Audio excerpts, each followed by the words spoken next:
আজকে বিএনপি বাংলাদেশের একটি সর্ববৃহৎ রাজনৈতিক দল, বহুদলীয় গণতন্ত্রের প্রবক্তা শহীদ প্রেসিডেন্ট জিয়া রহমানের হাতে গড়া সংগঠন বাংলাদেশ জাতীয়তাবাদী দল বিএনপি ৪৭তম প্রতিষ্ঠাবার্ষিকী।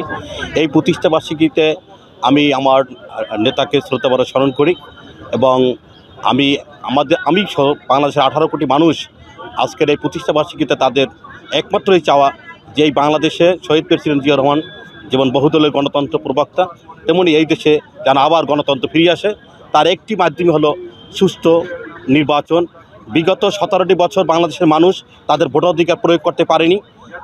মাত্র ৩০% টাকায় জমির মালিক হয়ে নতুন বাংলাদেশের গড়ে তোলার স্বপ্ন দেখা বাংলা বসতি। তার আজকে ১৮ কোটি মানুষ মুখিয়ে আছে তার যে ন্যায্য অধিকার, তার ভোটাধিকারটাকে প্রয়োগ করা এবং সে ভোটাধিকারের মাধ্যমে বাংলাদেশে একটি শক্তিশালী গণতান্ত্রিক সরকার প্রতিষ্ঠিত হবে বলে বিশ্বাস করি। আজকে এই প্রতিষ্ঠাবার্ষিকীতে আমার বিশ্বাস আগামীতে বিএনপির ভারপ্রাপ্ত চেয়ারম্যান জনাব তারেক রহমানের নেতৃত্বে বাংলাদেশে একটি গণতান্ত্রিক সরকার প্রতিষ্ঠিত হবে বলে বিশ্বাস করি। দীর্ঘ ১৫.৫ বছর ফ্যাসিস্ট সরকার এই দেশে ক্ষমতায় ছিল।